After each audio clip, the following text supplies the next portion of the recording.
ਮਾਨ ਸਰਕਾਰ ਦੇ ਵੱਲੋਂ ਨਵਾਂ ਵਿਧਾਨ ਸਭਾ ਦਾ ਸੈਸ਼ਨ ਸੱਦ ਲਿਆ ਗਿਆ ਹੈ, ਲੇਕਿਨ ਇਸ ਸੈਸ਼ਨ ਦੇ ਵਿੱਚ ਸਰਕਾਰ ਦੇ ਲਈ ਇੱਕ ਨਵੀਂ ਮੁਸੀਬਤ ਖੜੀ ਹੋਣ ਵਾਲੀ ਹੈ, ਕਿਉਂਕਿ ਇੱਕ ਚਿੱਠੀ ਵਿਧਾਨ ਸਭਾ ਦੇ ਸਪੈਸ਼ਲ ਸੈਸ਼ਨ ਤੋਂ ਪਹਿਲਾਂ ਇੱਕ ਚਿੱਠੀ ਸਪੀਕਰ ਸੰਧਵਾ ਦੇ ਕੋਲ ਪਹੁੰਚੀ ਹੈ। चिट्ठी दे विच आखिर की है, जिस तो बाद बड़े बड़े चेहरे बेनकाब होणगे। आखिर वो चिट्ठी की है, चिट्ठी दे भेजिया किसने चिट्ठी, इस बारे विस्तार दे नाल गलबात करांगे भगवंत मान दे तेवरां दी। भगवंत मान अज तिखे तेवर केंद्र नूं दिखाउंदे होए नज़र आए ने। सो एक वड्डा ऐलान करते हुए नज़र आए ने ते नाल ही नाल कुछ महीनों की गल कहते हुए नज़र आए ने। आखिर ऐलान की कीता है, कुछ कु महीनों के विच वो केंद्र नूं की झटका देने वाले ने। गलबात इस ते करांगे ते नाल ही नाल गलबात करांगे पेशी दी। बरजिंदर सिंह हमदर्द, डॉक्टर बरजिंदर सिंह हमदर्द, जिन्हां दी कि अज विजिलेंस के सामने पेशी सी। पेशी किस तरह रही, कि बरजिंदर सिंह हमदर्द पेश होए जा कर नहीं, किस तरह का सनेरियो पूरा रहा, इस विजिलेंस की जांच का गलबात इस ते करांगे। गलबात करने लिए मेरे नाल ने प्रोफैसर मनजीत अणखी जी। सब तो पहले स्वागत कर लें अणखी जी, स्वागत है प्रोग्राम के। बहुत बहुत शुक्रिया लखविंदर जी। अणखी जी, विधान सभा का स्पैशल सैशन, मान सरकार पिठ थपथपाउंदी हुई कि राजपाल नूं दरकिनार करते हुए असी सैशन सद रहांगे चोर मूरियां दे राहीं। लेकिन ये सैशन मान सरकार दे गले दे विच एक वड्डी हड्डी फसाउंदा होया नज़र आया, क्योंकि एक रिपोर्ट की मंग कर ली गई है भी ये विधान सभा के सैशन दौरान एक रिपोर्ट है जिहड़ी टेबल ते लिआंदी जावे। ये मंग की है LOP लीडर प्रताप सिंह बाजवा ने, तो एक चिट्ठी स्पीकर साहब नूं इस दे संबंध दे विच भेज दी गई है। किवें देख रहे हो हुण विधान सभा का सैशन शुरू होएगा, भावें कि एजेंडा भी तय नहीं किया अजे तक मान सरकार ने, लेकिन उस तो पहला विरोधी पार्टियां या फिर कहिए कि LOP लीडर ने घेराबंदी शुरू कर दी है। किवें देख रहे हो इस चिट्ठी तो बाद, तो ये चिट्ठी किस मामले दे विच है, तो किन्नियां क मुश्किलां मान सरकार दे लई खड़ियां होणगीआं इस चिट्ठी का जवाब देण दे लई? लखविंदर जी, बिल्कुल तुसीं ठीक कही गल जिहड़ी है कि विधान सभा का सैशन जिहड़ा विशेष सैशन जिहड़ा सद लिया गया, जदों कि राजपाल साहब नूं पुछया भी गया तो उन्होंने ये गल का हवाला दिता कि जिहड़ा बजट सैशन सी वो अनमिथे समय लिए मुलतवी किया गया सी, उसनूं उठाया नहीं सी गया। इस करके असीं संविधान की वो धारा के अनुसार उसनूं सद सकते हैं, तो उन्होंने 19 ते 20 नूं सद लिया। पर यह सदन के नाल जिहड़ियां समस्यावां ने आम आदमी पार्टी की सरकार दियां, वो किसी पासे तक घटण वालियां लगदियां नहीं, पर जिहड़ी विरोधी धिर जिहड़ी बैठी आ उहनूं कुछ गल्लां याद आ गईयां, क्योंकि इहो जिहा ही एक बजट सैशन, माफ करदा, एक विशेष सैशन आम आदमी पार्टी की सरकार वालों बीते समय दे विच भी सद्या गया सी। ते जदों वो सद्या गया सी तां उदों राजपाल साहब ने उहदे ते बड़ा मतलब असीं कह सकने कि इजाजत देण तो इनकार कर दिता ते मुद्दा सुप्रीम कोर्ट तक पहुंचिया। ते वो सैशन बुलाया किस करके गया सी? उन्हां दिनां दे विच मान सरकार के कुछ मंत्रियों कुछ विधायकों ने यह इल्जाम लाया सी कि उन्हां नूं भाजपा के कई उच्च नेतावां वल्लों लालच दिता गया कि तुसी पार्टी छड्ड के साडे विच दाखल हो जो 25-25 करोड़ की राशि या कीमत जिहड़ी उन्हां दी लगाई गई। तो उन्हां दे जिहड़े इहो जिहे विधायक सन, उन्हां विच जलंधर के कुछ विधायक सन, तो बकायदा तौर पर उन्होंने ये इल्जाम भाजपा के उच्च नेतावां ते लाए। तो उस वक्त अपनी सरकार की परपक्ता को जाहिर करने वास्ते जां कि सरकार दे नाल पूर्ण तौर पर 92 के 92 विधायक नाल नहीं, एक तरीके का वो जड़ा कह सकते कि उस वक्त आम आदमी पार्टी ने इसे करके जड़ा सी वो विधान सभा का विशेष सैशन जड़ा बुलाया, ते जिस दे विच उन्होंने अपने 92 विधायकों का समर्थन जड़ा लैके दस्या कि सरकार जी है पूर्ण तौर पर सुरक्षित है। उस समय उस जड़ा सारे मुद्दे नूं जड़ा लालच दिता गया, ऑपरेशन लोटस का नाम दिता गया। तो ऑपरेशन लोटस के तहत फिर उन्होंने दिनों के परचा भी दर्ज होया, मोहाली दे विच परचा जड़ा दर्ज होया। पर हैरानगी की गल आ, वो ऑपरेशन लोटस के तहत जिहड़े परचा दर्ज तो जरूर होया, पर अजे तक उहदे उत्ते एक भी कार्रवाई जिहड़ी आ वो नहीं हुई। किसी भी विधायक के जिहड़े बयान ने जिन्हां नूं लालच दिता गया, कोई भी बयान तक भी दर्ज जिहड़े वो नहीं होए अजे तक। पता नहीं वो परचे का की बनिया, वो कार्रवाई ऑपरेशन लोटस जिहड़ी कही गई आम आदमी पार्टी की सरकार वालों कि ऑपरेशन लोटस चलाया गया भाजपा वालों, तो उस ऑपरेशन लोटस की जांच वास्ते बकायदा तौर पर जिस तरीके का परचा दर्ज होया, पुलिस का ਕਾਫੀ ਕੁਝ ਉਹਨਾਂ ਦਿਨਾਂ 'ਚ ਤਾਮਝਾਮ ਦੇਖਿਆ ਗਿਆ, ਪਰ ਗੱਲ ਕਿਸੇ ਉਹ ਤਨ ਪੱਤਰ ਲੱਗੀ ਨਹੀਂ। ਠੀਕ ਆ, ਪੰਜਾਬ ਦੇ ਲੋਕਾਂ ਨੇ ਕੀ ਲੈਣਾ, ਕਿਸੇ ਨੂੰ ਕੋਈ 25 ਕਰੋੜ ਦਾ ਲਾਲਚ ਹੋਵੇ, ਦਿੱਤਾ ਹੋਵੇ ਨਾ ਦਿੱਤਾ ਹੋਵੇ, ਪੰਜਾਬ ਦੇ ਲੋਕਾਂ ਨੂੰ ਤੇ ਆਪਣੇ ਲੋੜਾਂ ਤੇ ਆਪਣੀਆਂ ਜ਼ਰੂਰਤਾਂ ਨਾਲ ਮਤਲਬ ਆ। ਜੇ ਉਹ ਜ਼ਰੂਰਤਾਂ ਮੁੱਦੇ ਹੱਲ ਹੁੰਦੇ ਆ, ਠੀਕ ਆ, ਲੋਕੀ ਸਰਕਾਰ ਦੀ ਵਾਹਵਾ ਕਰ ਦਿੰਦੇ, ਨਹੀਂ ਹੁੰਦੇ ਲੋਕ ਸਰਕਾਰ ਦੀ ਤਾਂ ਆਪਣੇ ਕਹਿ ਸਕਣ ਕਿ ਅਦੋਂ ਕਦੀ ਕਰਨਗੇ, ਜੋ ਵੀ ਹੈ ਸਰਕਾਰ ਤਾਂ ਅਸੰਤੁਸ਼ਟੀ ਇਜ਼ਹਾਰ ਕਰਨਗੇ।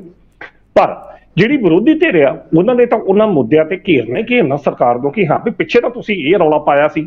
ਤੇ ਕੀ ਸਾਡੇ ਮੰਤਰੀਆਂ ਨੂੰ, ਸਾਡੇ ਵਿਧਾਇਕਾਂ ਨੂੰ ਲਾਲਚ ਦਿੱਤਾ ਗਿਆ ਤੇ ਅਸੀਂ ਪਰਚਾ ਵੀ ਦਰਜ ਕਰ ਲਾ, ਬੰਦੇ ਕਾਰਵਾਈ ਵੀ ਕਰਨੀ ਤੇ ਕੀਤਾ ਤੁਸੀਂ ਕੱਖ ਨਹੀਂ। ਉਸੇ ਚੀਜ਼ ਨੂੰ ਲੈ ਕੇ ਇਹ ਗੱਲ ਸ਼ਾਇਦ ਵਿਰੋਧੀ ਧਿਰ ਵਾਲਿਆਂ ਨੂੰ ਵੀ ਭੁੱਲ ਗਈ ਕਿ ਹਾਂ ਵੀ ਉਹਦੇ ਉੱਤੇ ਵੀ ਗੱਲ ਕਰਦੀ ਹੈ, ਕਿਉਂਕਿ ਵੰਨ-ਸੁਵੰਨੇ ਮੁੱਦੇ ਦਾ ਕਦੀ ਸਾਹਮਣੇ ਆ ਜਾਂਦੇ, ਕਦੇ ਕਟਾਰੂ ਚੱਕ ਦਾ ਮੁੱਦਾ ਸਾਹਮਣੇ ਆ ਜਾਂਦਾ, ਕਦੇ ਦੀਪਕ ਕੰਬੋਜ ਦਾ ਮੁੱਦਾ ਸਾਹਮਣੇ ਆ ਜਾਂਦਾ, ਕਦੀ ਕਿਸੇ ਦਾ ਆ ਜਾਂਦਾ ਤੇ ਕਦੀ ਕਿਸੇ ਦਾ ਆ ਜਾਂਦਾ, ਕਦੀ ਅਮਿਤ ਰਤਨ ਵਿਧਾਇਕ ਦਾ ਮੁੱਦਾ ਆ ਜਾਂਦਾ, ਤੇ ਉਸ ਮੁੱਦੇ ਦੇ ਵਿੱਚ ਆਪਰੇਸ਼ਨ ਲੋਟਸ ਦਾ ਚੇਤਾ ਹੀ ਮੇਰਾ ਖਿਆਲ ਸੀ ਵਿਰੋਧੀ ਧਿਰ ਨੂੰ ਭੁੱਲ ਗਿਆ। ਪਰ ਹੁਣ ਜਦੋਂ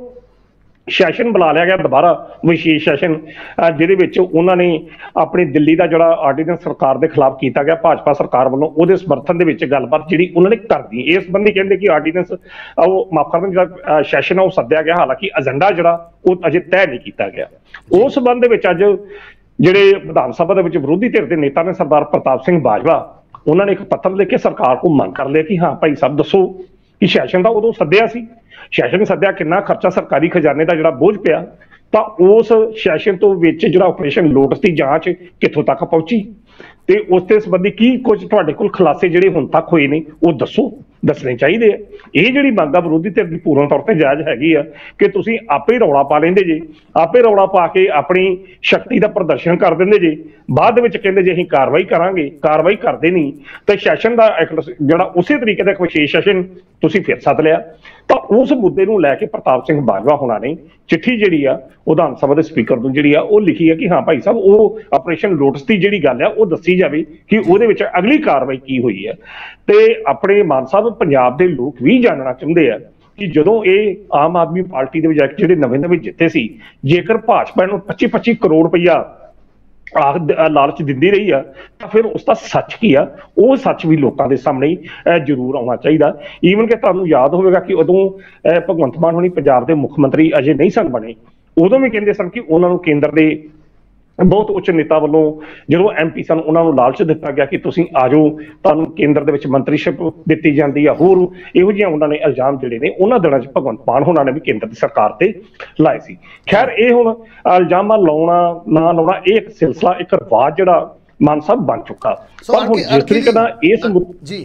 ਅਣਖੀ ਜੀ, ਜਿਸ ਤਰੀਕੇ ਦੇ ਨਾਲ ਭਗਵੰਤ ਮਾਨ ਜੀ ਕੋਈ ਵੀ ਮੌਕਾ ਆਪਣੇ ਵਿਰੋਧੀਆਂ ਨੂੰ ਠੁੱਕਣ ਦਾ ਜਾਂ ਉਹਨੂੰ ਠੁਕਾਈ ਕਰਨਾ ਛੱਡਦੇ ਨਹੀਂ। ਇੱਕ ਵੱਡਾ ਮੁੱਦਾ ਉਹਨਾਂ ਦੇ ਹੱਥ ਲੱਗਿਆ ਹੋਇਆ ਸੀ ਕਰਪਸ਼ਨ ਨੂੰ ਲੈ ਕੇ, ਕਿਉਂਕਿ ਜ਼ੀਰੋ ਟੋਲਰੈਂਸ ਦੀ ਗੱਲ ਕਰਦੇ ਨੇ। ਤੇ ਜਿਹੜੇ ਸੈਸ਼ਨ ਦੀ ਤੁਸੀਂ ਗੱਲ ਕਰ ਰਹੇ ਹੋ ਜਿਸ ਦੇ ਵਿੱਚ ਤਕਰੀਬਨ 3 ਘੰਟੇ 11 ਮਿੰਟ ਇਸ ਮੁੱਦੇ ਦੇ ਉੱਪਰ ਬਹਿਸ ਹੋਈ ਸੀ ਆਪਰੇਸ਼ਨ ਲੋਟਸ ਦੇ ਉੱਪਰ, ਇਸ ਨੂੰ ਬੀਤਿਆਂ ਤਕਰੀਬਨ 8 ਤੋਂ 9 ਮਹੀਨੇ ਹੋ ਗਏ, ਕਿਉਂਕਿ ਸਤੰਬਰ ਮਹੀਨੇ ਦੇ ਲਾਸਟ ਦੇ ਵਿੱਚ ਤੇ ਅਕਤੂਬਰ ਦੀ ਸ਼ੁਰੂਆਤ ਦੇ ਵਿੱਚ ਇਹ ਸੈਸ਼ਨ ਸੱਦਿਆ ਗਿਆ ਸੀ। 8-9 ਮਹੀਨੇ ਗੁਜ਼ਰਨ ਤੋਂ ਬਾਅਦ ਵੀ ਆਖਰ ਕੀ ਕਾਰਨ ਤੁਹਾਨੂੰ ਲੱਗ ਰਹੇ ਨੇ ਵੀ ਕਿਹੜੀ ਮਜਬੂਰੀ ਹੈਗੀ ਭਗਵੰਤ ਸਿੰਘ ਮਾਨ ਦੀ ਜਾਂ ਆਮ ਆਦਮੀ ਪਾਰਟੀ ਦੀ ਸਰਕਾਰ ਦੀ ਜਿਹੜੀ ਨਿੱਕੇ ਮੁੱਦੇ ਦੇ ਉੱਪਰ ਵਿਰੋਧੀਆਂ ਨੂੰ ਠੋਕਣ ਦੇ ਵਿੱਚ ਕੋਈ ਕਸਰ ਨਹੀਂ ਛੱਡਦੀ, ਐਡੇ ਵੱਡੇ ਮੁੱਦੇ ਦੇ ਉੱਪਰ ਆਖਰ ਚੁੱਪ ਕਿਉਂ ਆ, ਕੀ ਕਾਰਨ ਕੀ ਹੋ ਸਕਦੇ ਨੇ? ਲਖਵਿੰਦਰ ਜੀ, ਅਗਰ ਵੇਖਿਆ ਜਾਵੇ ਤਾਂ ਲੱਗਦਾ ਇਹ ਇੱਕ ਕਿਸਮ ਦਾ ਇੱਕ ਹਵਾਈ ਮੁੱਦਾ ਹੀ ਸੀ, ਆਮ ਆਦਮੀ ਪਾਰਟੀ ਵੱਲੋਂ ਆਪਰੇਸ਼ਨ ਲੋਟਸ ਦੇ ਨਾਮ ਤੇ ਕ੍ਰੀਏਟ ਕੀਤਾ ਗਿਆ। ਅਸਲ ਵਿੱਚ ਕਰਨਾ ਤਾਂ ਆਪਣਾ ਸ਼ਕਤੀ ਪ੍ਰਦਰਸ਼ਨ ਸੀ ਜਾਂ ਆਪਣੇ ਵਿਧਾਇਕਾਂ ਦੀ ਹੀ ਅਸੀਂ ਕਹਿ ਸਕਦੇ ਕਿ ਸਮਰਥਨ ਨੂੰ ਜਾਂ ਉਹਨਾਂ ਦੇ ਆਪਸੀ ਅਸੀਂ ਕਹਿ ਸਕਦੇ ਹਾਂ ਸਮਰਥਨ ਨੂੰ ਪਰਖਣ ਦਾ ਇੱਕ ਪ੍ਰੋਗਰਾਮ ਸੀ ਕਿ ਜਿਸ ਨੂੰ ਆਪਰੇਸ਼ਨ ਲੋਟਸ ਦੇ ਨਾਮ ਦੇ ਤਹਿਤ ਵੇਖਿਆ ਗਿਆ ਕਿ ਹਾਂ ਵੀ ਸਾਡੇ ਵਿਧਾਇਕ ਕੋਈ ਇਹੋ ਜਿਹੀ ਸਥਿਤੀ ਦੇ ਵਿੱਚ ਤਾਂ ਹੈ ਨਹੀਂ ਕਿ ਜਿਹੜਾ ਦੂਜੇ ਪਾਸੇ ਜਾ ਸਕਦਾ ਹੋਵੇ। ਇਹ ਇੱਕ ਕਿਸਮ ਨਾਲ ਆਪਣੇ ਹੀ ਵਿਧਾਇਕਾਂ ਦੀ ਅਗਨੀ ਪ੍ਰੀਖਿਆ ਜਿਹੜੀ ਆਮ ਆਦਮੀ ਪਾਰਟੀ ਵੱਲੋਂ ਕੀਤੀ ਜਾਣੀ ਸੀ ਤਾਂ ਕੀਤੀ ਵੀ, ਕਿਉਂਕਿ ਉਹਨਾਂ ਦਿਨਾਂ ਦੇ ਵਿੱਚ ਤੁਹਾਨੂੰ ਯਾਦ ਹੋਵੇਗਾ ਕਿ ਮਹਾਰਾਸ਼ਟਰ ਦੇ ਵਿੱਚ ਵੀ ਸ਼ਿਵ ਸੈਨਾ ਨੂੰ 2 ਹਿੱਸਿਆਂ 'ਚ ਡਿਵਾਈਡ ਕਰਕੇ ਉੱਥੇ ਸਰਕਾਰ ਜਿਹੜੀ ਭਾਜਪਾ ਆਪਣੀ ਸ਼ਿਵ ਸੈਨਾ ਨੂੰ ਤੋੜ ਕੇ ਆਪਣੀ ਸਰਕਾਰ ਬਣਾਉਣ 'ਚ ਸਫਲ ਹੋ ਗਈ ਸੀ। ਤਾਂ ਮੈਨੂੰ ਇਸ ਤਰ੍ਹਾਂ ਲੱਗਦਾ ਕਿ ਉਸ ਵਕਤ ਆਪਣੇ ਜਿਹੜੇ 92 ਵਿਧਾਇਕ ਨੇ ਇਹਨਾਂ ਦੀ ਇਮਾਨਦਾਰੀ ਜਾਂ ਇਹਨਾਂ ਦੇ ਦਿਲ ਦੀ ਗੱਲ ਨੂੰ ਜਾਣਨ ਵਾਸਤੇ ਹੀ ਇੱਕ ਸ਼ੋਸ਼ਾ ਛੱਡਿਆ ਗਿਆ ਤਾਂ ਸ਼ੋਸ਼ੇ ਨੂੰ ਆਪਰੇਸ਼ਨ ਲੋਟਸ ਦਾ ਨਾਮ ਦਿੰਦਿਆਂ ਹੋਇਆਂ ਵਿਧਾਨ ਸਭਾ ਦਾ ਸੈਸ਼ਨ ਵੀ ਸੱਦ ਲਿਆ, ਮੋਹਾਲੀ 'ਚ ਪਰਚਾ ਵੀ ਦਰਜ ਕਰ ਲਿਆ, ਪਰ ਉੱਥੋਂ ਤੱਕ ਗੱਲ ਜਿਹੜੀ ਖਤਮ ਕਰ ਦਿੱਤੀ ਗਈ, ਅੱਗੇ ਕੋਈ ਕਾਰਵਾਈ ਜਿਹੜੀ ਨਹੀਂ ਹੋਈ। ਤੁਸੀਂ ਬੜੀ ਸੋਹਣੀ ਗੱਲ ਕੀਤੀ ਕਿ ਜਿੱਥੇ ਭਗਵੰਤ ਮਾਨ ਹੁਣੀ ਆਪਣੇ ਵਿਰੋਧੀਆਂ ਨੂੰ ਨਿੱਕੀ ਤੋਂ ਨਿੱਕੀ ਗੱਲ ਤੇ ਠੋਕਦੇ ਆ, ਤੇ ਜੇਕਰ ਹੁਣ ਏਡਾ ਵੱਡਾ ਮੁੱਦਾ ਜਿੱਥੋਂ 25 ਕਰੋੜ ਦਾ ਲਾਲਚ ਦਿੱਤਾ ਗਿਆ ਹੋਵੇ ਤਾਂ ਉਸ ਮੁੱਦੇ ਦੇ ਉੱਤੇ ਅਜੇ ਤੱਕ ਬਿਆਨ ਹੀ ਨਾ ਦਰਜ ਕੀਤੇ ਗਏ ਹੋਣ, ਤਾਂ ਕੁਦਰਤੀ ਤੌਰ ਤੇ ਲਖਵਿੰਦਰ ਜੀ ਇਹ ਤਾਂ ਫਿਰ ਸਰਕਾਰ ਦੀ ਉਸ ਕਾਰਜਸ਼ੈਲੀ ਤੇ ਪ੍ਰਸ਼ਨ ਚਿੰਨ੍ਹ ਲਾਉਂਦਾ ਕਿ ਵਾਕਿਆ ਇਹੋ ਜਿਹਾ ਕੁਝ ਹੋਇਆ ਵੀ ਹੀ, ਤੇ ਜਾਂ ਐਵੇਂ ਹਵਾਈ ਕਿਲੇ ਜਿਹੜੇ ਉਸਾਰ ਕੇ ਭਾਜਪਾ ਨੂੰ, ਜਿਹੜਾ ਭਾਜਪਾ ਦੀ ਕੇਂਦਰ ਸਰਕਾਰ ਨੂੰ ਇੱਕ ਬਦਨਾਮ ਕਰਨ ਦਾ ਯਤਨ ਸੀ, ਤੇ ਸਿਰਫ ਇਸ ਦਾ ਮੁੱਦਾ ਅਸਲ ਸੀ ਕਿ ਆਪਣੇ ਵਿਧਾਇਕਾਂ ਦੀ ਇਮਾਨਦਾਰੀ ਨੂੰ ਪਰਖਣਾ ਸੀ ਕਿ ਹਾਂ ਭਈ ਇਹਨਾਂ ਦੇ ਵਿੱਚੋਂ ਤਾਂ ਨਹੀਂ ਕੋਈ ਏਦਾਂ ਇਸ ਮੁੱਦੇ ਤੇ ਦੂਜੇ ਪਾਸੇ ਜਾ ਸਕਦਾ ਜੇ 25 ਕਰੋੜ ਦੀ ਰਾਸ਼ੀ ਦਾ ਨਾਮ ਸੁਣ ਕੇ। ਜੋ ਸਹਿ ਸਵਾਲ ਲੋਕਾਂ ਦੇ ਪ੍ਰਤੀ ਅੱਜ ਕੱਲ ਇਸ ਤਰ੍ਹਾਂ ਦਾ ਜਿਹੜੀ ਗੱਲ ਆ ਉਹ ਲੋਕਾਂ ਦੇ ਮਨਾਂ ਦੇ ਵਿੱਚ ਹੈਗਾ, ਕਿਉਂਕਿ ਅਜੇ ਤੱਕ ਆਪਰੇਸ਼ਨ ਲੋਟਸ ਦੇ ਉੱਤੇ ਕੀ ਕਾਰਵਾਈ ਹੋਈ ਉਹ ਕਾਰਵਾਈ ਅਜੇ ਤੱਕ ਲੋਕਾਂ ਦੇ ਸਾਹਮਣੇ ਨਹੀਂ ਆਈ। ਤਾਂ ਹੁਣ ਪ੍ਰਤਾਪ ਸਿੰਘ ਬਾਜਵਾ ਨੇ ਉਸੇ ਹੀ ਰਿਪੋਰਟ ਨੂੰ ਆਧਾਰ ਬਣਾ ਕੇ ਜਿਹੜੀ ਚਿੱਠੀ ਲਿਖੀ ਆ ਤਾਂ ਉਸ ਰਿਪੋਰਟ ਦੀ ਮੰਗ ਕੀਤੀ ਆ। ਹੁਣ ਚਾਹੀਦਾ ਤੇ ਇਹੋ ਹੀ ਆ ਕਿ ਸਰਕਾਰ ਜਿਹੜੀ ਇਸ ਮੁੱਦੇ ਤੇ ਆਪਣਾ ਸਪਸ਼ਟੀਕਰਨ ਦੇਵੇ ਕਿ ਉਸ ਮੁੱਦੇ ਤੇ ਹੁਣ ਤੱਕ ਕੀ ਕਾਰਵਾਈ ਹੋਈ। ਜੀ ਬਿਲਕੁਲ ਸੋ ਕਿਉਂਕਿ ਸਰ ਅਹਿਮ ਬੜਾ ਮੁੱਦਾ ਹੈਗਾ, ਕਿਉਂਕਿ ਜਿਹੜੇ ਵਿਧਾਇਕਾਂ ਨੂੰ 25-25 ਕਰੋੜ ਰੁਪਏ ਦੀ ਆਫਰ ਦੀ ਗੱਲ ਆਮ ਆਦਮੀ ਪਾਰਟੀ ਕਰ ਰਹੀ ਸੀ, ਉਹੀ ਵਿਧਾਇਕ ਬਾਅਦ ਦੇ ਵਿੱਚ 1-2% ਦੀਆਂ ਕਮਿਸ਼ਨਾਂ ਦੇ ਉੱਪਰ ਉਹਨਾਂ ਦੀਆਂ ਵਜ਼ੀਰੀਆਂ ਗਈਆਂ ਨੇ, ਉਹਨਾਂ ਦੇ ਵਿਧਾਇਕ 4-4 5-5 ਲੱਖ ਰੁਪਏ ਰਿਸ਼ਵਤ ਲੈਂਦੇ ਫੜੇ ਗਏ ਨੇ, ਜਾਂ ਫਿਰ ਭ੍ਰਿਸ਼ਟਾਚਾਰ ਦੇ ਆਰੋਪਾਂ ਦੇ ਵਿੱਚ ਆਪਣੀਆਂ ਕੁਰਸੀਆਂ ਗਵਾਈਆਂ ਨੇ। ਉਹ ਵਿਧਾਇਕ, ਉਹ ਮੰਤਰੀ 25-25 ਕਰੋੜ ਰੁਪਏ ਦੀ ਗੱਲ ਕਹਿੰਦੇ ਹੋਏ ਇੱਕ ਹਾਸੋਹੀਣੀ ਜੀ ਗੱਲ ਲੱਗਦੀ ਹੈ, ਕਿਉਂਕਿ 25-25 ਕਰੋੜ ਰੁਪਇਆ ਛੱਡਣ ਵਾਲੇ ਕੁਝ ਪੈਸਿਆਂ ਦੇ ਲਾਲਚ ਦੇ ਵਿੱਚ ਹੁਣ ਵਿਰੋਧੀਆਂ ਦੇ ਰਡਾਰ ਦੇ ਉੱਪਰ ਨੇ ਤੇ ਪਰਚੇ ਤੇ ਮਾਮਲੇ ਵੀ ਦਰਜ ਹੋਏ ਨੇ। ਸੋ ਅਗਲੀ ਖਬਰ ਭਗਵੰਤ ਸਿੰਘ ਮਾਨ ਦੇ ਤੇਵਰਾਂ ਦੀ, ਭਾਵੇਂ ਕਿ ਤੇਵਰ ਜਿਹੜਾ ਇਹ ਲੋਟਸ ਵਾਲਾ ਸੀਗਾ ਉਸ ਵਿੱਚ ਤਾਂ ਬਹੁਤ ਘੱਟ ਦਿਖੀ ਨਹੀਂ, ਆਪਾਂ ਗੱਲ ਕੀਤੀ ਹੈਗੀ, ਤੇ ਲੇਕਿਨ ਇਸ ਆਪਰੇਸ਼ਨ ਲੋਟਸ ਤੋਂ ਜੇ ਅੱਗੇ ਚੱਲ ਕੇ ਥੋੜੀ ਜਿਹੀ ਗੱਲ ਕਰੀਏ, ਸਰਕਾਰ ਦੇ ਖਿਲਾਫ ਤੇਵਰ ਭਗਵੰਤ ਸਿੰਘ ਮਾਨ ਦੇ ਕੁਝ ਜ਼ਿਆਦਾ ਹੀ ਤਿੱਖੇ ਨਜ਼ਰ ਆ ਰਹੇ ਨੇ, ਕਿਉਂਕਿ ਪਿਛਲੇ ਲੰਮੇ ਸਮੇਂ ਤੋਂ ਰੇਡਕਾ ਫੰਡਾਂ ਨੂੰ ਲੈ ਕੇ ਚੱਲ ਰਿਹਾ ਹੈ। ਜਿੱਥੇ RDF ਦੇ ਉੱਪਰ ਖਿੱਚੋਤਾਣ, ਉੱਥੇ ਹੀ NHM ਦੇ ਫੰਡਾਂ ਨੂੰ ਲੈ ਕੇ ਜਿੱਥੇ ਭਗਵੰਤ ਮਾਨ ਜੀ ਅਕਸਰ ਬੋਲਦੇ ਨੇ, ਸਿਹਤ ਮੰਤਰੀ ਵੀ ਅਕਸਰ ਬੋਲਦੇ ਨੇ ਕਿ ਫੰਡਾਂ ਦੇ ਘਾਟ ਦੇ ਕਾਰਨ ਅੱਗੇ ਸਾਨੂੰ ਪ੍ਰੋਬਲਮ ਆ ਸਕਦੀ ਹੈ, ਲੋਕਾਂ ਦੀਆਂ ਸਿਹਤ ਸਹੂਲਤਾਂ ਨੂੰ ਵੀ ਚਰਮਰਾ ਸਕਦੀਆਂ ਨੇ। ਉੱਥੇ ਹੀ ਹੁਣ ਅੱਜ ਇੱਕ ਵੱਡਾ ਤੇ ਅਹਿਮ ਬਿਆਨ ਨਵੇਂ ਹੈਲਥ ਸੈਂਟਰਾਂ ਨੂੰ ਲੈ ਕੇ ਕੀਤਾ ਗਿਆ, ਜਿਹੜੇ ਕਿ ਸੈਕੰਡਰੀ ਪੱਧਰ ਦੇ ਹੋਣਗੇ ਤੇ ਅਤੀ ਆਧੁਨਿਕ ਕਹਿੰਦੇ ਹੋਏ ਨਜ਼ਰ ਆ ਰਹੇ ਨੇ। ਕਿਵੇਂ ਦੇਖ ਰਹੇ ਹੋ? ਇੱਕ ਪਾਸੇ ਫੰਡਾਂ ਦੀ ਘਾਟ ਦੀ ਗੱਲ, ਸੈਂਟਰ ਦੇ ਨਾਲ ਸਿੱਧਾ ਮੱਥਾ ਫੰਡਾਂ ਨੂੰ ਲੈ ਕੇ, ਸਿਹਤ ਦੇ ਨਾਲ ਸੰਬੰਧਿਤ ਜਿਹੜੇ ਫੰਡ ਨੇ, ਤੇ ਦੂਜੇ ਪਾਸੇ ਇੱਕ ਫੇਰ ਵੱਡਾ ਵਾਅਦਾ ਵੀ ਅਸੀਂ ਬੜੀ ਜਲਦੀ ਸੈਕੰਡਰੀ ਪੱਧਰ ਦੇ ਅਤੀ ਆਧੁਨਿਕ ਜਿਹੜੇ ਨੇ ਕਿ ਸੈਂਟਰ ਆ ਉਹ ਲੈ ਕੇ ਆ ਰਹੇਗੇ। ਕਿਵੇਂ ਦੇਖ ਰਹੇ ਹੋ ਇਸ ਬਿਆਨ ਨੂੰ? ਕਿਉਂਕਿ ਅੱਜ ਮੀਟਿੰਗ ਤੋਂ ਬਾਅਦ ਚੰਡੀਗੜ੍ਹ ਵਿੱਚ ਸਿਹਤ ਅਧਿਕਾਰੀਆਂ ਦੀ ਵੱਡੀ ਮੀਟਿੰਗ ਤੋਂ ਬਾਅਦ ਖੁਦ CM ਮਾਨ ਇਸ ਬਾਰੇ ਕਹਿੰਦੇ ਹੋਏ ਨਜ਼ਰ ਆਏ ਨੇ। ਕਿਵੇਂ ਦੇਖ ਰਹੇ ਹੋ? ਲਖਵਿੰਦਰ ਜੀ, ਆਮ ਆਦਮੀ ਪਾਰਟੀ ਦੇ ਪੰਜਾਬ ਦੇ ਵਿੱਚ ਚੋਣਾਂ ਜਿਹੜੀਆਂ ਨਾ ਸਿਰਫ ਦੋ ਮੁੱਦਿਆਂ ਨੂੰ ਮੁੱਖ ਰੱਖ ਕੇ ਲੜੀਆਂ ਸੀ, ਇੱਕ ਤੇ ਸਿਹਤ ਸੇਵਾਵਾਂ ਤੇ ਦੂਜਾ ਸੀ ਸਕੂਲੀ ਸਿੱਖਿਆ। ਤੇ ਜਦੋਂ ਸਿਹਤ ਸੇਵਾਵਾਂ ਦੇ ਸੰਬੰਧ ਵਿੱਚ ਗੱਲ ਕਰੀਏ ਤਾਂ ਆਮ ਆਦਮੀ ਪਾਰਟੀ ਦੀ ਸਰਕਾਰ ਵੱਲੋਂ ਮੁਹੱਲਾ ਕਲੀਨਿਕ ਖੋਲ੍ਹੇ ਗਏ, ਤੇ ਮੁਹੱਲਾ ਕਲੀਨਿਕ ਜਦੋਂ ਖੋਲ੍ਹੇ ਗਏ ਤਾਂ ਵਿਰੋਧੀਆਂ ਦੇ ਨਿਸ਼ਾਨੇ ਤੇ ਆ ਗਏ। ਅਕਾਲੀ ਦਲ ਵਾਲੇ ਕਹਿੰਦੇ ਕਿ ਜਿਹੜੇ ਅਸੀਂ ਸੁਵਿਧਾ ਸੈਂਟਰ ਸ਼ੁਰੂ ਕੀਤੇ ਸੀ ਉਹਨਾਂ ਉੱਤੇ ਪੋਚਾ ਮਾਰ ਕੇ ਇਹਨਾਂ ਨੇ ਉਹਨਾਂ ਨੂੰ ਮੁਹੱਲਾ ਕਲੀਨਿਕਾਂ ਦਾ ਨਾਮ ਦੇ ਦਿੱਤਾ। ਦੂਜੇ ਪਾਸੇ ਕੇਂਦਰ ਦੀ ਸਰਕਾਰ ਜਿਹੜੀ ਕਹਿੰਦੀ ਹੈ ਕਿ ਜਿਹੜਾ ਅਸੀਂ NHM ਮਿਸ਼ਨ ਦਾ ਜਿਹੜਾ ਪੈਸਾ ਸੀ, ਜਿਹੜਾ ਅਸੀਂ ਸਰਕਾਰ ਨੂੰ ਪੰਜਾਬ ਸਰਕਾਰ ਦੇ ਹਿੱਸੇ ਅਨੁਸਾਰ ਜਿਹੜਾ ਦਿੰਦੇ ਸਾਂ, ਇਹਨਾਂ ਨੇ ਉਹ ਪੈਸਾ ਜਿਹੜਾ ਮੁਹੱਲਾ ਕਲੀਨਿਕਾਂ ਤੇ ਲਾ ਕੇ ਆਪਣੀ ਰਾਜਨੀਤੀ ਚਮਕਾਉਣ ਦਾ ਯਤਨ ਕੀਤਾ ਤੇ ਉਹਨਾਂ ਨੇ ਉਹ ਫੰਡ ਦੇਣ ਤੋਂ ਇਨਕਾਰ ਕਰ ਦਿੱਤਾ, ਜਿਹਦੇ ਸੰਬੰਧੀ ਡਾਕਟਰ ਬਲਬੀਰ ਸਿੰਘ ਹੁਣੇ ਵੀ ਰੌਲਾ ਪਾਉਂਦੇ ਆ। ਤੇ ਦੂਜੇ ਪਾਸੇ ਸਰਕਾਰ ਵੀ ਇਸ ਸੰਬੰਧੀ ਕਹਿੰਦੀ ਹੈ ਕਿ ਸਾਨੂੰ ਕੇਂਦਰ ਵੱਲੋਂ ਕੋਈ ਵੀ ਸਹਿਯੋਗ ਜਿਹੜਾ ਇਸ ਮੁੱਦੇ ਤੇ ਨਹੀਂ ਮਿਲ ਰਿਹਾ। ਤਾਂ ਹੁਣ ਦੂਸਰੇ ਪਾਸੇ ਅੱਜ ਭਗਵੰਤ ਮਾਨ ਹੋਣਾ ਦਾ ਜਿਹੜੇ ਪੰਜਾਬ ਦੇ ਮੁੱਖ ਮੰਤਰੀ ਨੇ, ਫਿਰ ਉਹਨਾਂ ਦਾ ਬਿਆਨ ਹੁੰਦਾ ਕਿ ਹਾਂ ਭਈ ਨਵੇਂ ਸੈਕੰਡਰੀ ਹਸਪਤਾਲ ਜਿਹੜੇ ਨੇ ਉਹ ਸ਼ੁਰੂ ਕੀਤੇ ਜਾਣਗੇ ਆਧੁਨਿਕ ਸਹੂਲਤਾਂ ਦੇ ਨਾਲ, ਕਿ ਜਿਹੜੇ ਰੈਫਰ ਨਹੀਂ ਹੋਏਗਾ, ਮਤਲਬ ਹਰ ਤਰੀਕੇ ਦੇ ਇਲਾਜ ਜਿਹੜੇ ਨੇ ਉੱਥੇ ਹੋਣਗੇ। ਬਹੁਤ ਵਧੀਆ ਗੱਲ ਹੈ ਕਿ ਜੇਕਰ ਮਾਨ ਸਾਹਿਬ ਦਾ ਇਹ ਬਿਆਨ ਆਇਆ, ਕਿਉਂਕਿ ਪੰਜਾਬ ਦੇ ਲੋਕ ਚਾਹੁੰਦੇ ਆ ਕਿ ਚੰਗੀਆਂ ਸਿਹਤ ਸੇਵਾਵਾਂ ਮਿਲਣ, ਔਰ ਦੂਜੇ ਪਾਸੇ ਜਿਹੜੇ ਪ੍ਰਾਈਵੇਟ ਡਾਕਟਰ ਦੇ ਨਿੱਜੀ ਖੇਤਰਾਂ ਵਿੱਚ ਕੰਮ ਕਰ ਰਹੇ, ਜਿਹੜੇ ਅਸੀਂ ਕਹਿ ਸਕਦੇ ਹਾਂ ਕਿ ਡਾਕਟਰ ਆ, ਉਹਨਾਂ ਦੀ ਜਿਹੜੀ ਬੁਰਸ਼ਾਗਰਦੀ ਹੈ ਜਾਂ ਉਹਨਾਂ ਤੇ ਜਿਸ ਤਰੀਕੇ ਨਾਲ ਉਹ ਮਰੀਜ਼ਾਂ ਦੇ ਕੱਪੜੇ ਤੱਕ ਲਾਉਣ ਤੱਕ ਜਾਂਦੇ ਆ, ਉਹਨਾਂ ਤੋਂ ਪੰਜਾਬ ਦੇ ਲੋਕ ਬਚਣ। ਲੋਕ ਪੰਜਾਬ ਦੇ ਇਹੋ ਚਾਹੁੰਦੇ ਆ ਕਿ ਸਰਕਾਰ ਇਸ ਸੰਬੰਧੀ ਵਧੀਆ ਕਦਮ ਜਿਹੜਾ ਉਠਾਵੇ। ਤਾਂ ਠੀਕ ਆ, ਹੁਣ ਸਰਕਾਰ ਨੇ ਜੇਕਰ ਅਜਿਹਾ ਐਲਾਨ ਕੀਤਾ ਤਾਂ ਇਹ ਵੇਖਣਾ ਹੋਵੇਗਾ ਕਿ ਸਰਕਾਰ ਇੱਕ ਪਾਸੇ ਤਾਂ ਇਹ ਕਹਿ ਰਹੀ ਹੈ, ਪ੍ਰਸ਼ਨ ਜਿਹੜਾ ਇੱਥੇ ਪੈਦਾ ਹੁੰਦਾ ਕਿ ਸਰਕਾਰ ਤਾਂ ਇੱਕ ਪਾਸੇ ਇਹ ਕਹਿ ਰਹੀ ਹੈ ਕਿ ਹਾਂ ਵੀ ਕੇਂਦਰ ਵੱਲੋਂ ਉਹਨਾਂ ਨੂੰ ਸਿਹਤ ਸੇਵਾਵਾਂ ਦੇ ਨਾਂ ਤੇ ਕੋਈ ਵੀ ਜਿਹੜਾ ਫੰਡ ਆ, ਉਹ ਜਿਹੜਾ NHM ਰਾਹੀਂ ਦੇ ਫੰਡ ਆ ਉਹ ਬੰਦ ਕਰ ਦਿੱਤਾ ਗਿਆ। ਤਾਂ ਫਿਰ ਇਸ ਸਭ ਕਾਸੇ ਦੇ ਵਿੱਚ ਸਰਕਾਰ ਜਿਹੜੇ ਹੁਣ ਨਵੇਂ ਹਸਪਤਾਲਾਂ ਖੋਲ੍ਹਣ ਦਾ ਐਲਾਨ ਕਰ ਰਹੀ ਆ, ਕੁਦਰਤੀ ਤੌਰ ਤੇ ਇਹਦਾ ਪ੍ਰਸ਼ਨ ਚਿੰਨ੍ਹ ਤਾਂ ਮਾਨ ਸਾਹਿਬ ਲੱਗੇਗਾ ਕਿ ਜੇ ਇੱਕ ਪਾਸੇ ਤਾਂ ਤੁਸੀਂ ਇਹ ਗੱਲ ਕਹਿ ਰਹੇ ਜੇ ਕਿ ਰੂਰਲ ਡਿਵੈਲਪਮੈਂਟ ਫੰਡ ਵੀ ਕੇਂਦਰ ਸਰਕਾਰ ਦੇ ਬੰਦ ਕਰਤਾ, ਮੰਡੀ ਫੀਸ ਦੀ ਜਿਹੜੀ ਫੀਸ ਆ ਉਹ ਵੀ ਘਟਾ ਦਿੱਤੀ ਗਈ ਆ, NHM ਦਾ ਪੈਸਾ ਵੀ ਜਿਹੜਾ ਬੰਦ ਕਰ ਦਿੱਤਾ ਗਿਆ। ਦੂਜੇ ਪਾਸੇ ਜਿਹੜੀ PSPCL ਵਾਲਾ ਉਹ ਵੀ ਕਰਜ਼ਾਈ ਜਿਹੜਾ ਹੋ ਰਿਹਾ, ਵੱਖ-ਵੱਖ ਵਿਰੋਧੀ ਲੀਡਰਸ ਬਿਆਨ ਕਰਦੇ ਆ, ਤਾਂ ਉਹ ਸਭ ਕਾਸੇ ਦੇ ਵਿੱਚ ਭਗਵੰਤ ਮਾਨ ਹੋਣਾ ਦਾ ਇਹ ਜਦੋਂ ਬਿਆਨ ਆਉਂਦਾ ਤਾਂ ਇਹ ਬਿਆਨ ਸਰਕਾਰ ਦੀ ਕਾਰਜਸ਼ੈਲੀ ਦੇ ਉੱਤੇ ਪ੍ਰਸ਼ਨ ਚਿੰਨ੍ਹ ਜ਼ਰੂਰ ਲਾਉਂਦਾ ਕਿ ਸਰਕਾਰ ਕੋ ਹੁਣ ਕਿਹੜਾ ਫਿਰ ਅਗਲਾ ਜਿਹਾ ਜਾਦੂ ਦੀ ਛੜੀ ਹੈ ਕਿ ਇੱਕ ਪਾਸੇ ਦਾ ਸਰਕਾਰ ਇਹ ਕਹਿ ਰਹੀ ਹੈ ਕਿ ਫੰਡਾਂ ਦੀ ਘਾਟ ਆਪਾਂ ਸਿਹਤ ਸੇਵਾਵਾਂ ਉਹਨੇ ਵਧੀਆ ਤਰੀਕੇ ਨਾਲ ਨਹੀਂ ਦੇ ਸਕਦੇ, ਪਰ ਦੂਜੇ ਪਾਸੇ ਜੇਕਰ ਇਹ ਉਹਨਾਂ ਨੇ ਐਲਾਨ ਕੀਤਾ ਤਾਂ ਫਿਰ ਇਹਦੇ ਵਾਸਤੇ ਜਿਹੜੀਆਂ ਸਹੂਲਤਾਂ ਨੇ ਜਾਂ ਪੈਸਾ ਕਿੱਥੋਂ ਆਏਗਾ। ਠੀਕ ਆ, ਜੇਕਰ ਮਾਨ ਸਾਹਿਬ ਦਾ ਇਹ ਬਿਆਨ ਆਇਆ ਤਾਂ ਕੁਝ ਨਾ ਕੁਝ ਉਹਨਾਂ ਨੇ ਰਣਨੀਤੀ ਤਿਆਰ ਜਿਹੜੀ ਆ ਜ਼ਰੂਰ ਕੀਤੀ ਹੋਗੀ, ਪਰ ਇਹਦੇ ਨਾਲ ਹੀ ਨਾਲ ਮੈਨੂੰ ਕੱਲ ਦਾ ਅਮਰਿੰਦਰ ਸਿੰਘ ਰਾਜਾ ਵੜਿੰਗ ਦਾ ਵੀ ਉਹ ਬਿਆਨ ਚੇਤੇ ਆ ਜਾਂਦਾ ਕਿ ਜਿਹੜਾ ਕਹਿੰਦੇ ਨੇ ਕਿ ਉਹਨਾਂ ਦੇ ਇਲਾਕੇ ਦੇ ਵਿੱਚ ਇੱਕ ਬੜਾ ਸ਼ਾਨਦਾਰ ਹਸਪਤਾਲ ਜਿਹੜਾ ਚੱਲ ਰਿਹਾ ਸੀ, ਪਰ ਹੁਣ ਉੱਥੇ ਸਿਰਫ ਸਿਰਫ ਪੰਜ ਡਾਕਟਰ ਰਹਿ ਗਏ ਨੇ, ਜਿਹੜਾ ਕਿ ਇੱਕ ਪੂਰਨ ਤੌਰ ਤੇ ਇੱਕ ਵਧੀਆ ਹਸਪਤਾਲ ਉਹਨਾਂ ਦੇ ਇਲਾਕੇ ਦਾ ਸੀ। ਇਲਾਕੇ ਦੇ ਵਿੱਚ ਵਧੀਆ ਸਿਹਤ ਸੇਵਾਵਾਂ ਉਸ ਵੱਲੋਂ ਦਿੱਤੀਆਂ ਜਾਂਦੀਆਂ ਸਨ, ਪਰ ਹੁਣ ਉਹ ਸਿਰਫ ਰੈਫਰ ਹਸਪਤਾਲ ਬਣ ਕੇ ਰਹਿ ਗਿਆ। ਸੋ ਅਜਿਹੀ ਸਥਿਤੀ ਦੇ ਵਿੱਚ ਭਗਵੰਤ ਮਾਨ ਹੋਣਾ ਚਾਹੀਦਾ ਕਿ ਠੀਕ ਆ, ਜੇ ਸਰਕਾਰ ਪੂਰਨ ਤੌਰ ਤੇ ਆਪਣਾ ਇਹ ਨਿਸ਼ਚਾ ਕਰਕੇ ਆਈ ਹੈ ਕਿ ਪੰਜਾਬ ਦੇ ਲੋਕਾਂ ਨੂੰ ਅਸੀਂ ਵਧੀਆ ਸਿਹਤ ਸੇਵਾਵਾਂ ਦੇਣੀਆਂ ਨੇ, ਤਾਂ ਲਖਵਿੰਦਰ ਜੀ ਫਿਰ ਸਰਕਾਰ ਜਿਸ ਤਰੀਕੇ ਨਾਲ ਐਲਾਨ ਕਰ ਰਹੀ ਆ ਉਹਨਾਂ ਸ਼ਲਾਘਾ ਕਰਨਾ ਬਣਦਾ। ਪਰ ਦੂਜੇ ਪਾਸੇ ਜਿਸ ਤਰੀਕੇ ਨਾਲ ਮੁਹੱਲਾ ਕਲੀਨਿਕਾਂ ਦੀ ਜਿਹੜੀ ਸਥਿਤੀ ਬਣ ਰਹੀ ਹੈ ਜਾਂ ਇਹੋ ਜਿਹੇ ਹਸਪਤਾਲ ਜਿਹਨਾਂ ਨੂੰ ਕਿਹਾ ਜਾ ਕੇ ਰੈਫਰ ਬਣ ਚੁੱਕੇ ਨੇ, ਉਹਨਾਂ ਦੀ ਸਥਿਤੀ ਨੂੰ ਵੀ ਸੁਧਾਰਨ ਵਾਸਤੇ ਸਰਕਾਰ ਨੂੰ ਫਿਰ ਕੇਂਦਰ ਸਰਕਾਰ ਵੱਲੋਂ ਮਿਲਣ ਵਾਲੀ ਵਿੱਤੀ ਸਹਾਇਤਾ ਵੱਲ ਨਹੀਂ ਵੇਖਣਾ ਚਾਹੀਦਾ, ਬਲਕਿ ਆਪਣੇ ਪੱਧਰ ਤੇ ਉਹਨਾਂ ਹਸਪਤਾਲਾਂ ਦੀ ਜਿਹੜੀ ਅਸੀਂ ਕਹਿ ਸਕਦੇ ਕਿ ਉਹਦਾ ਪ੍ਰਬੰਧ ਆ ਉਹ ਠੀਕ ਰੱਖਣਾ ਚਾਹੀਦਾ, ਨਾ ਕਿ ਕੇਂਦਰ ਸਰਕਾਰ ਵੱਲ ਇਸ ਮੁੱਦੇ ਤੇ ਆਧਾਰ ਬਣਾ ਕੇ ਕਿਹਾ ਜਾਵੇ ਕਿ ਹਾਂ ਫਿਰ ਕੇਂਦਰ ਸਰਕਾਰ ਵੱਲੋਂ ਪੈਸਾ ਨਹੀਂ ਮਿਲਿਆ, ਇਸ ਕਰਕੇ ਅਸੀਂ ਸਿਹਤ ਸੇਵਾਵਾਂ ਠੀਕ ਤਰੀਕੇ ਨਾਲ ਨਹੀਂ ਦੇ ਸਕਦੇ। ਫਿਰ ਸਰਕਾਰ ਨੂੰ ਇਹਦੇ ਸੰਬੰਧੀ ਕੁਝ ਨਾ ਕੁਝ ਆਪਣੇ ਪੱਧਰ ਤੇ ਜ਼ਰੂਰ ਕਰਨਾ ਚਾਹੀਦਾ। ਜੀ ਬਿਲਕੁਲ। ਪਰ ਦੂਸਰੇ ਪਾਸੇ ਜਿਵੇਂ ਲਗਾਤਾਰ ਭਗਵੰਤ ਮਾਨ ਜੀ ਪਹਿਲੇ ਦਿਨ ਤੋਂ ਜਦੋਂ ਤੋਂ ਸਰਕਾਰ ਬਣੀ ਹੈ ਨਾਲ ਖਜ਼ਾਨੇ ਦੀ ਗੱਲ ਕਹਿੰਦੇ ਆਏ ਨੇ ਕਿ ਸਾਡਾ ਖਜ਼ਾਨਾ ਖਾਲੀ ਨਹੀਂ, ਲੋਕਾਂ ਦੇ ਲਈ ਖਜ਼ਾਨਾ ਭਰਿਆ, ਇਸ ਲਈ ਲੱਗ ਨਹੀਂ ਰਿਹਾ ਵੀ ਜਿਹੜੇ ਸਿਹਤ ਸਹੂਲਤਾਂ ਚਾਹੇ ਕਿ ਸਿਹਤ ਮੰਤਰੀ ਸਾਹਿਬ ਇਹ ਕਹਿੰਦੇ ਨਜ਼ਰ ਆਏ ਸੀ ਪਿਛਲੇ ਦਿਨੀ ਵੀ ਸਿਹਤ ਸਹੂਲਤਾਂ ਦੇ ਉੱਪਰ ਅਸਰ ਪਵੇਗਾ, ਲੇਕਿਨ ਜਿਸ ਤਰੀਕੇ ਨਾਲ ਭਗਵੰਤ ਮਾਨ ਜੀ ਖਜ਼ਾਨੇ ਦੀ ਗੱਲ ਕਰ ਰਹੇ ਨੇ, ਨਵੇਂ ਜਿਹੜੇ ਹੈਲਥ ਸੈਂਟਰ ਨੇ ਉਹਨਾਂ ਦੀ ਗੱਲ ਕਰ ਰਹੇ ਨੇ, ਸਿਹਤ ਸਹੂਲਤਾਂ ਵਾਕਈ ਹੀ ਕਾਰਗਰ ਤਰੀਕੇ ਦੇ ਨਾਲ ਕੰਮ ਕਰਨਗੀਆਂ ਆਉਣ ਵਾਲੇ ਦਿਨਾਂ ਦੇ ਵਿੱਚ ਵੀ, ਜਿਸ ਤਰੀਕੇ ਨਾਲ ਭਗਵੰਤ ਮਾਨ ਜੀ ਵੱਡਾ ਵਾਅਦਾ ਇਸ ਸੰਬੰਧੀ ਕਰਦੇ ਨਜ਼ਰ ਆਏ ਨੇ। ਦੂਜੇ ਪਾਸੇ ਗੱਲ ਕਰੀਏ ਜੀ ਵਿਜੀਲੈਂਸ ਦੀ ਇੱਕ ਜਾਂਚ ਦੀ, ਕਿਉਂਕਿ ਡਾਕਟਰ ਬਰਜਿੰਦਰ ਸਿੰਘ ਹਮਦਰਦ ਅੱਜ ਉਹਨਾਂ ਦੀ ਪੇਸ਼ੀ ਸੀ, ਹਾਈ ਕੋਰਟ ਦੇ ਆਰਡਰ ਵੀ ਸੀ ਜਾਂਚ ਦੇ ਵਿੱਚ ਸਹਿਯੋਗ ਦੇ ਤੇ ਨਾਲ ਕੁਝ ਗਾਈਡਲਾਈਨਸ ਵਿਜੀਲੈਂਸ ਦੇ ਲਈ ਸੀ, ਲੇਕਿਨ ਅੱਜ ਭਾਵੇਂ ਕਿ 16 ਤਰੀਕ ਹੈ, ਅੱਜ ਉਹਨਾਂ ਦੀ ਜਾਂਚ ਦੇ ਲਈ ਉਹਨੂੰ ਪੁੱਛਗਿੱਛ ਲਈ ਬੁਲਾਇਆ ਜਾਣਾ ਸੀ, ਲੇਕਿਨ ਡਾਕਟਰ ਬਰਜਿੰਦਰ ਸਿੰਘ ਹਮਦਰਦ ਅੱਜ ਵਿਜੀਲੈਂਸ ਦੇ ਸਾਹਮਣੇ ਪੇਸ਼ ਨਹੀਂ ਹੋਏ। ਕਿਵੇਂ ਦੇਖ ਰਹੇ ਹੋ ਹੁਣ ਵਿਜੀਲੈਂਸ ਦਾ ਅਗਲਾ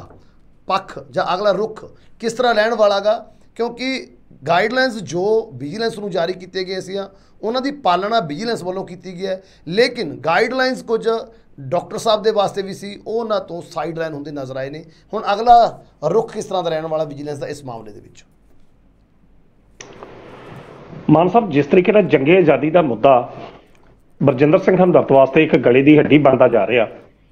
ਉਹਦੇ ਨਾਲ ਉਸ ਤੋਂ ਇਹ ਪ੍ਰਤੀਤ ਹੁੰਦਾ ਕਿ ਇਹ ਇਹੋ ਜਿਹਾ ਮੁੱਦਾ ਕਿ ਜਿਹੜਾ ਏਡੀ ਜਲਦੀ ਬਰਜਿੰਦਰ ਸਿੰਘ ਹਮਦਰਦ ਦਾ ਪਿੱਛਾ ਛੱਡੇਗਾ ਨਹੀਂ। ਵਿਜੀਲੈਂਸ ਵੱਲੋਂ ਉਹਨਾਂ ਨੂੰ ਇਹ ਤੀਜਾ ਨੋਟਿਸ ਸੀ ਜਿਹੜੇ ਉਹਨਾਂ ਨੇ ਅੱਜ ਪੇਸ਼, ਪਹਿਲਾ ਨੋਟਿਸ ਉਹਨਾਂ ਨੂੰ 24 ਮਈ ਨੂੰ ਦਿੱਤਾ ਗਿਆ ਸੀ, ਜਿਹਦੇ ਵਿੱਚ ਉਹਨਾਂ ਨੂੰ ਕਿਹਾ ਗਿਆ ਸੀ ਕਿ ਤੁਸੀਂ 29 ਮਈ ਨੂੰ ਪੇਸ਼ ਹੋਵੋ। 29 ਮਈ ਨੂੰ ਜਦੋਂ ਉਹਨਾਂ ਨੇ ਪੇਸ਼ ਹੋਣਾ ਤਾਂ ਪੇਸ਼ ਨਹੀਂ ਹੋਏ, ਉਹਨਾਂ ਨੇ ਕਿਹਾ ਕਿ ਮੈਂ ਨਿੱਜੀ ਕਾਰਨਾਂ ਕਰਕੇ ਕੁਝ ਮੈਂ ਪੇਸ਼ ਨਹੀਂ ਹੋ ਸਕਦਾ, ਮੈਨੂੰ ਕੁਝ ਮੋਹਲਤ ਦਿੱਤੀ ਜਾਵੇ, ਤਾਂ ਫਿਰ ਉਹਨਾਂ ਨੇ 9 ਜੂਨ ਜਿਹੜਾ ਸੀ ਉਹ ਦੇ ਦਿੱਤਾ ਕਿ 9 ਜੂਨ ਨੂੰ ਪੇਸ਼ ਹੋਵੋ। ਪਰ 9 ਜੂਨ ਦੀ ਜਦੋਂ ਵਿਜੀਲੈਂਸ ਨੇ ਉਹਨਾਂ ਨੂੰ ਸਮਾਂ ਦਿੱਤਾ ਤੇ ਬਰਜਿੰਦਰ ਸਿੰਘ ਹਮਦਰਦ ਤੋਂ ਉਸੇ ਸਮੇਂ ਦੀ ਆੜ ਵਿੱਚ ਹਾਈ ਕੋਰਟ ਚਲੇ ਗਏ। ਹਾਈ ਕੋਰਟ ਚਲੇ ਗਏ ਤੇ ਹਾਈ ਕੋਰਟ ਸਾਰੇ ਕੇਸ ਦੀ ਮੰਗ ਜਿਹੜੀ ਜਾਂਚ ਸੀ ਉਹ CBI ਕੋਲ ਕਰਾਉਣ ਦੀ ਮੰਗ ਕੀਤੀ, ਪਰ ਹਾਈ ਕੋਰਟ ਨੇ ਇਸ ਨੂੰ ਸਾਫ਼ ਇਨਕਾਰ ਕਰ ਦਿੱਤਾ ਤੇ ਕੁਝ ਗਾਈਡਲਾਈਨਸ ਜਿਹੜੀਆਂ ਦਿੱਤੀਆਂ ਵਿਜੀਲੈਂਸ ਨੂੰ ਵੀ ਦਿੱਤੀਆਂ ਤੇ ਦੂਜੇ ਪਾਸੇ ਬਰਜਿੰਦਰ ਸਿੰਘ ਹਮਦਰਦ ਹੋਣਾ ਨੂੰ ਵੀ ਦਿੱਤੀਆਂ ਕਿ ਤੁਸੀਂ ਜਾਂਚ 'ਚ ਸਹਿਯੋਗ ਕਰਨਾ, ਔਰ ਦੂਜੇ ਪਾਸੇ ਵਿਜੀਲੈਂਸ ਨੂੰ ਵੀ ਕਿਹਾ ਕਿ ਤੁਸੀਂ ਜਿਹੜੀ ਪ੍ਰਸ਼ਨਾਵਲੀ ਜੋ ਵੀ ਪ੍ਰਸ਼ਨ ਪੁੱਛਣ 15 ਦਿਨ ਪਹਿਲਾਂ ਤੁਸੀਂ ਇਹਨਾਂ ਨੂੰ ਪ੍ਰਸ਼ਨ ਭੇਜੋ ਤਾਂ ਇਹ ਜਵਾਬ ਦੇਣਗੇ। ਤਾਂ ਇਸ ਤਰੀਕੇ ਦੀ ਰਾਹਤ ਜਿਹੜੀ ਸੀ ਉਹ ਬਰਜਿੰਦਰ ਸਿੰਘ ਹਮਦਰਦ ਨੂੰ ਦਿੱਤੀ ਗਈ। ਤਾਂ ਉਸ ਤੋਂ ਬਾਅਦ 2 ਜੂਨ ਨੂੰ ਜਿਹੜੀ ਵਿਜੀਲੈਂਸ ਸੀ, ਜਦੋਂ ਹਾਈ ਕੋਰਟ ਦੇ ਨਿਰਦੇਸ਼ ਆਏ ਤਾਂ ਉਹਨਾਂ ਨੇ ਕੁਐਸਚਨਏਅਰ ਬਣਾ ਕੇ ਆਪਣੇ ਭੇਜ ਦਿੱਤਾ ਹਮਦਰਦ ਸਾਹਿਬ ਨੂੰ, ਤੇ ਉਹਦੇ ਉੱਤੇ 16 ਨਵੰਬਰ ਮਾਫ ਕਰਨਾ 16 ਅੱਜ ਦੀ ਜਿਹੜਾ 16 ਜੂਨ ਦਾ ਸਮਾਂ ਦਿੱਤਾ ਗਿਆ ਕਿ ਤੁਸੀਂ ਪੇਸ਼ ਹੋਵੋ। ਫਿਰ ਇਸੇ ਸਮੇਂ ਦੇ ਵਿੱਚ ਬਰਜਿੰਦਰ ਸਿੰਘ ਹਮਦਰਦ ਨੇ 2 ਤਰੀਕ ਨੂੰ ਆਪਣੇ ਜੀ ਦੇ ਦਫ਼ਤਰ ਦੇ ਵਿੱਚ ਸਾਰੀਆਂ ਪਾਰਟੀਆਂ ਦੇ ਨੇਤਾਵਾਂ ਦਾ ਇਕੱਠ ਕੀਤਾ। ਜਿਸ ਤਰੀਕੇ ਨਾਲ ਸਭ ਕੁਝ ਹੋਇਆ ਸਾਰਿਆਂ ਲੋਕਾਂ ਨੂੰ ਪਤਾ ਕਿ ਜਿਸ ਤਰੀਕੇ ਨਾਲ ਉਹਨਾਂ ਨੇਤਾਵਾਂ ਨੇ ਬਰਜਿੰਦਰ ਸਿੰਘ ਹਮਦਰਦ ਦੀ ਇਸ ਮੁੱਦੇ ਤੇ ਪਿੱਠ ਥਾਪੜੀ ਤਾਂ ਇਸ ਜੰਗ ਨੂੰ ਭ੍ਰਿਸ਼ਟਾਚਾਰ ਖਿਲਾਫ ਨੂੰ ਪ੍ਰੈਸ ਤੇ ਆਜ਼ਾਦੀ ਜਿਸ ਤਰੀਕੇ ਨਾਲ ਵੀ ਬਿਆਨਬਾਜ਼ੀ ਜਿਹੜੀ ਹੋਈ ਉਹ ਸਾਰੇ ਲੋਕਾਂ ਦੇ ਸਾਹਮਣੇ ਹੈ। ਤਾਂ ਇੱਕ ਕਿਸਮ ਦਾ ਇੱਕ ਪ੍ਰੈਸ਼ਰ ਜਿਹੜਾ ਸੀ ਉਹ ਬਣਾਉਣ ਦਾ ਯਤਨ ਜਿਹੜਾ ਬਰਜਿੰਦਰ ਸਿੰਘ ਹਮਦਰਦ ਵੱਲੋਂ ਕੀਤਾ ਗਿਆ ਸਰਕਾਰ ਦੇ ਉੱਤੇ। ਖੈਰ ਵਿਜੀਲੈਂਸ ਨੇ ਉਸ ਪ੍ਰਭਾਵ ਨੂੰ ਲਿਆ ਜਾਂ ਨਹੀਂ ਲਿਆ, ਉਹਨਾਂ ਨੇ ਨਹੀਂ ਲਿਆ। ਉਹਨਾਂ ਨੇਤਾਵਾਂ ਨੇ ਵੀ ਗੱਲ ਕੀਤੀ ਕਿ ਬਰਜਿੰਦਰ ਸਿੰਘ ਹਮਦਰਦ ਇਕੱਲੇ ਨਹੀਂ ਜਾਣਗੇ, ਬਹੁਤ ਲੋਕ ਜਾਣਗੇ, ਇਸ ਤਰ੍ਹਾਂ ਦੀਆਂ ਗੱਲਾਂ ਉਹਨਾਂ ਦਿਨਾਂ 'ਚ ਹੋਈਆਂ। ਖੈਰ ਉਹ ਅਲੱਗ ਤਰ੍ਹਾਂ ਦਾ ਵਿਸ਼ਾ। ਪਰ ਅੱਜ 16 ਤਰੀਕ ਸੀ, ਵਿਜੀਲੈਂਸ ਦੇ ਉਸ ਦਿੱਤੇ ਸਮੇਂ ਦੇ ਅਨੁਸਾਰ, ਪਰ ਅੱਜ ਵੀ ਬਰਜਿੰਦਰ ਸਿੰਘ ਹਮਦਰਦ ਉੱਥੇ ਪੇਸ਼ ਨਹੀਂ ਹੋਏ। ਕਹਿੰਦੇ ਨੇ ਕਿ ਉਹਨਾਂ ਨੇ ਆਪਣਾ ਵਕੀਲ ਜਿਹੜਾ ਉਹ ਭੇਜ ਦਿੱਤਾ ਤੇ ਜਿਹੜੇ ਉਹ 17 ਸਵਾਲ ਸੀ ਜਿਹੜੇ ਵਿਜੀਲੈਂਸ ਨੇ ਉਹਨਾਂ ਨੂੰ ਕੀਤੇ, ਉਹਨਾਂ 17 ਸਵਾਲਾਂ ਦੇ ਵਿੱਚੋਂ ਕੇਵਲ 10 ਦੇ ਜਵਾਬ ਹੀ ਜਿਹੜਾ ਉਹ 'ਚ ਲਿਖਿਆ। ਤਾਂ ਉਹ ਵਿਜੀਲੈਂਸ ਦੇ ਅਧਿਕਾਰੀਆਂ ਨੂੰ ਜਦੋਂ ਦਿੱਤਾ ਗਿਆ ਤਾਂ ਵਿਜੀਲੈਂਸ ਦੇ ਅਧਿਕਾਰੀਆਂ ਨੇ ਪੂਰਨ ਤੌਰ ਤੇ ਕਿਹਾ ਕਿ ਅਸੀਂ ਇਸ ਜਵਾਬ ਜੋ ਉਹਨਾਂ ਨੇ ਭੇਜਿਆ ਇਹਦੇ ਤੋਂ ਸੰਤੁਸ਼ਟ ਜਿਹੜੇ ਉਹ ਨਹੀਂ ਹੈਗੇ, ਇਸ ਦਾ ਦੁਬਾਰਾ ਜਵਾਬ ਜਿਹੜਾ ਆਵੇ। ਕਹਿਣ ਦਾ ਅਰਥ ਹੈ ਕਿ ਵਿਜੀਲੈਂਸ ਨੇ ਜਿਹੜਾ ਸਕੰਜਾ ਆ ਉਹ ਆਪਣਾ ਪੂਰਨ ਤੌਰ ਤੇ ਕੱਸਿਆ ਤੇ ਨਾਲ ਹੀ ਉਹ ਕਹਿ ਦਿੱਤਾ ਕਿ ਅਗਲੇ ਦਿਨਾਂ ਦੇ ਸੰਬੰਧੀ ਅਜੇ ਤਾਂ ਇਹ ਜਾਣਕਾਰੀ ਨਹੀਂ ਹੈ ਕਿ ਕਦੋਂ ਉਹਨਾਂ ਨੂੰ ਦੁਬਾਰਾ ਬੁਲਾਉਣ ਦਾ ਨੋਟਿਸ ਭੇਜਿਆ ਗਿਆ ਜਾਂ ਭੇਜਿਆ ਜਾ ਰਿਹਾ। ਪਰ ਉਹਨਾਂ ਨੇ ਜਿਸ ਤਰੀਕੇ ਨਾਲ ਇਹ ਗੱਲ ਕਹਿਤੀ ਹੈ ਕਿ ਬਰਜਿੰਦਰ ਸਿੰਘ ਹਮਦਰਦ ਨੇ ਜਿਹੜੇ ਸਵਾਲ ਜਿਹੜੇ ਕੀਤੇ ਗਏ ਸਨ 15 ਦਿਨ ਪਹਿਲਾਂ 2 ਤਰੀਕ ਨੂੰ, ਉਹਨਾਂ ਦਾ ਜਵਾਬ ਜਿਹੜਾ ਭੇਜਿਆ ਉਹਨਾਂ ਤੋਂ ਅਸੀਂ ਸੰਤੁਸ਼ਟ ਨਹੀਂ ਆ, ਦੁਬਾਰਾ ਸੰਤੁਸ਼ਟ ਕਰੋ। ਤਾਂ ਲਖਵਿੰਦਰ ਜੀ, ਜਦੋਂ ਇਹ ਵਿਜੀਲੈਂਸ ਜਾਂਚ ਅਧਿਕਾਰੀ ਕੋਈ ਵੀ ਜਾਂ ਜਾਂਚ ਏਜੰਸੀ ਕੋਈ ਵੀ ਜਾਂਚ ਏਜੰਸੀ ਜਦੋਂ ਵੀ ਕਿਸੇ ਕੇਸ ਦੀ ਜਾਂਚ ਕਰਦੀ ਹੈ ਤਾਂ ਜਦੋਂ ਉਹ ਇਹ ਸ਼ਬਦ ਕਹਿ ਦੇਵੇ ਕਿ ਹਾਂ ਵੀ ਜੋ ਤੁਸੀਂ ਬਿਆਨ ਦੇ ਰਹੇ ਜੇ ਅਸੀਂ ਇਹਦੇ ਤੋਂ ਸੰਤੁਸ਼ਟ ਨਹੀਂ, ਦੁਬਾਰਾ ਬਿਆਨ ਦਿਓ, ਤੇ ਇਸ ਦਾ ਸਾਫ਼ ਭਾਵ ਇਹ ਹੁੰਦਾ ਕਿ ਉਸ ਵਿਅਕਤੀ ਦੇ ਦੁਆਲੇ ਜਾਂ ਉਸ ਸੰਸਥਾ ਦੇ ਦੁਆਲੇ ਜਿਹੜਾ ਸਕੰਜਾ ਆ ਉਹ ਪੂਰਨ ਤੌਰ ਤੇ ਕੱਸਿਆ ਜਾ ਰਿਹਾ, ਉਸ ਦੀ ਫਾਈਲ ਜਿਹੜੀ ਆ ਉਹ ਭਾਰੀ ਕੀਤੀ ਜਾ ਰਹੀ ਹੈ। ਤੇ ਜਿਉਂ-ਜਿਉਂ ਫਾਈਲ ਭਾਰੀ ਹੋਊਗੀ ਤਿਉਂ-ਤਿਉਂ ਉਸ ਵਿਅਕਤੀ ਵਾਸਤੇ ਜਿਹੜੀਆਂ ਮੁਸ਼ਕਲਾਂ ਨੇ ਲਖਵਿੰਦਰ ਜੀ ਉਹ ਵੱਧਦੀਆਂ ਨੇ। ਇਹ ਆਮ ਵਰਤਾਰਾ ਹੈਗਾ। ਹੁਣ ਜਦੋਂ ਦੀ ਬਰਜਿੰਦਰ ਸਿੰਘ ਹਮਦਰਦ ਦੇ ਖਿਲਾਫ ਇਹ ਜਾਂਚ ਸ਼ੁਰੂ ਹੋਈ ਆ, ਉਦੋਂ ਤੋਂ ਲੈ ਕੇ ਹੁਣ ਤੱਕ ਬਰਜਿੰਦਰ ਸਿੰਘ ਹਮਦਰਦ ਵੱਲੋਂ ਹਰ ਹੀਲਾ ਵਰਤਿਆ ਗਿਆ। ਉਹਨਾਂ ਵੱਲੋਂ ਇੱਕ ਸਮੇਂ ਜਾ ਕੇ ਪ੍ਰਧਾਨ ਮੰਤਰੀ ਨਰਿੰਦਰ ਮੋਦੀ ਦੇ ਨਾਲ ਵੀ ਮੁਲਾਕਾਤ ਕੀਤੀ ਗਈ, ਫੋਟੋਆਂ ਵੀ ਖਿਚਾਈਆਂ ਗਈਆਂ, ਇੱਕ ਤਰੀਕੇ ਦਾ ਪ੍ਰਭਾਵ ਇਹ ਦੇਣ ਦਾ ਕੋਸ਼ਿਸ਼ ਕੀਤੀ ਗਈ ਕਿ ਹਾਂ ਉਹ ਭਾਜਪਾ ਦੀ ਸ਼ਰਨ ਦੇ ਵਿੱਚ ਜਾਂ